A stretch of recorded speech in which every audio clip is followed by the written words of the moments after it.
7 రోజుల క్రితము ఎమ్మెల్సీ కవితను రౌస్ కోర్టు అరెస్టు చేసి కస్టడీలోకి ఈడీ తీసుకున్న విషయం అందరికీ తెలిసిందే.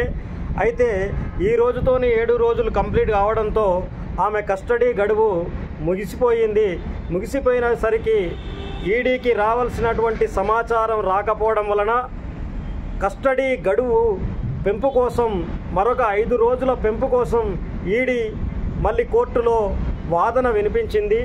ఆ వాదనలు విన్న కోర్టు 3 రోజుల గడువు పొడిగించి ఎమ్మెల్సీ కవితను మరియు ఢిల్లీ ముఖ్యమంత్రి కేజ్రీవాల్ను ఇద్దరిని కలిపి ఒకే చోట వాళ్ళని సరైన ప్రశ్నలను అడిగి వాళ్ళ నుంచి సమాచారాన్ని సేకరించే ప్రయత్నం చేస్తుంది ఈడీ కోర్టు. ఈ ఈడీ విషయంలో కవితకు సంబంధించిన ఆడపడుచు ఇంట్లో కూడా సోదాలు నడుస్తున్నాయి. ఆమె ఆడపడుచు ఇంట్లో కూడా ఈడీ సోదాలు చేయడానికి ముఖ్య కారణము ఆమె ఫోన్ కారణమే.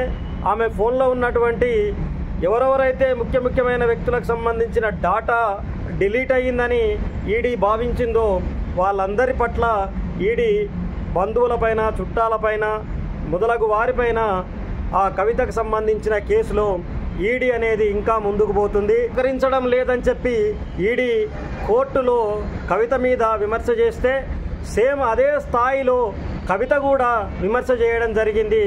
ఈడీ ప్రశ్నలు తమకు పాత ప్రశ్నలే అని చెప్పి 1 సంవత్సరం క్రితం ఏవైతే ప్రశ్నలు అడిగిరో అవే ప్రశ్నలు మళ్ళీ అడుగుతున్నారని, ఇది కుట్రపూరితమైన కేసని, ఇది రాజకీయ ప్రేరేపిత కేసని, అదేవిధంగా రాజకీయ లబ్ధి కోసం రాజకీయ నాయకులు ఆడుతున్న ఆటలో భాగమే ఈడీ అరెస్ట్ అని, ఈ అరెస్టు దుర్మార్గం అని చెప్పి ఆమె ధ్వజమెత్తి